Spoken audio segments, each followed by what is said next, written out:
Wowee, guys. All Blacks vs Fiji. The All Blacks team has been named, and I can't wait. So, looking at the All Blacks side named, firstly, the front row. So, Tamaiti Williams, Asafo Amor, Fletcher Newell. Big names for me there are Tamaiti Williams and Asafo Amor. So, look, it's great to see Tamaiti Williams in the mix again. I really like him. I like his physicality and size. Like, what is he, 130 to 140 kilos approximately? That extra size. He's not just a 120 kilo prop.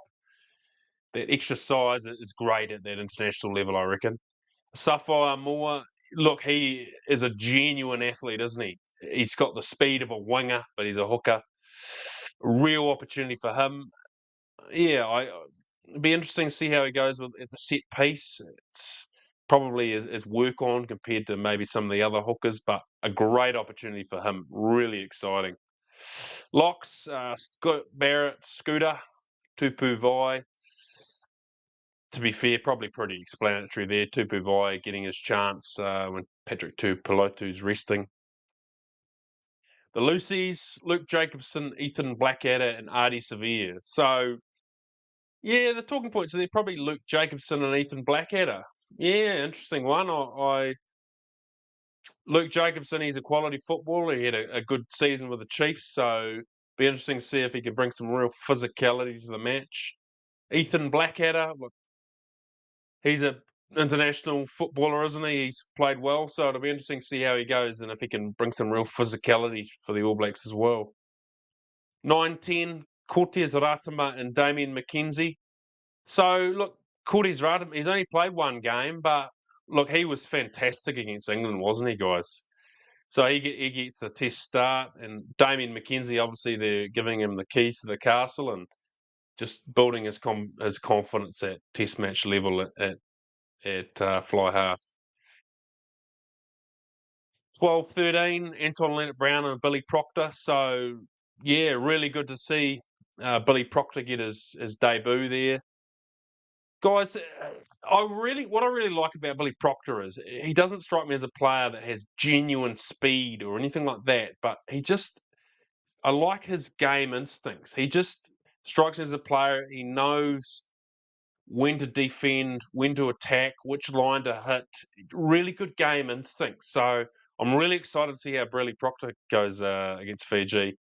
The back three, Caleb Clark, Sevu Reese, and Bowden Barrett. So Caleb Clark, look, he's had a brilliant Super Rugby season, hasn't he? Sevu Reese, Bowden Barrett at the back, obviously just Bowden Barrett there for the experience, just to calm that back line if the pressure comes on. Then in the bench, so George Bell, Ethan de Groot, Pasioli Tossi, and Sam Derry. Yeah, look, it's great to see George Bell, Pasioli Tossi, and Sam Derry get their debuts, isn't it, guys? Wow, it's interesting. How many debuts are they giving out in this game? It's Razor certainly.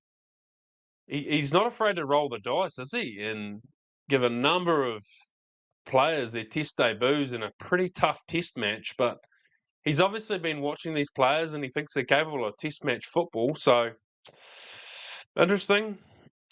2021, two more people on debut. Wallace Atiti, Noah Hotham. Look, both of them have had brilliant Super Rugby seasons. I just wondered if Noah Hotham he's still pretty young for the Crusaders. I just wondered if maybe it was a little bit too soon for him in the All Blacks mix, but quality footballer, and he had a brilliant season for the Crusaders, didn't he, guys?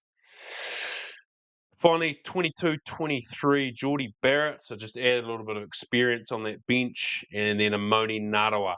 Look, he's had a brilliant season, has he? He was brilliant last year as well. So, yeah, a number of debuts, like I said.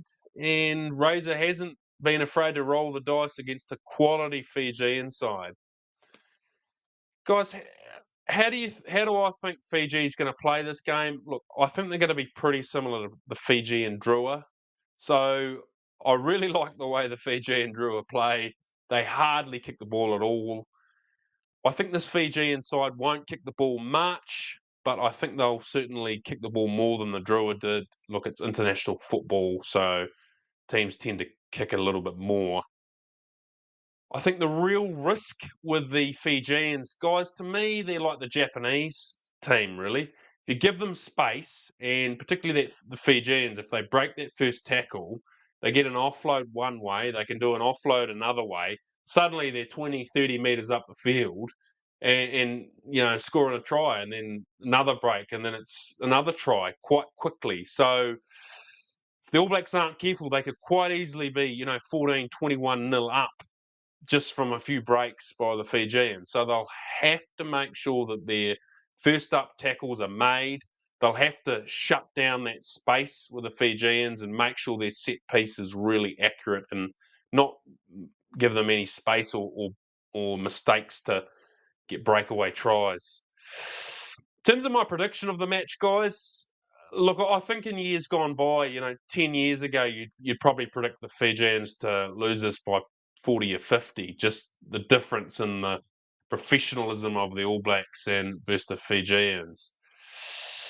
But look, they have the Drua side now, and look, last year the Fijian side beat the Wallabies, so they're not a side to be taken lightly at all. A number of players on debut for the All Blacks. So Test match football is a whole different ball game. So that'll definitely test those players. Guys, I'm going to predict the All Blacks to win this by 10 to 15 points. A pretty close game, actually, in the end. Probably much closer than probably a lot of people think will eventuate. But guys, let me know your thoughts on the Fijian side, how they'll play in this All Blacks lineup, and let me know your predictions in the comments. Guys, if you've enjoyed this video, please like, subscribe, and any further comments that you want to add on this match. Guys, I can't wait. It's going to be awesome, isn't it, guys? Cheers.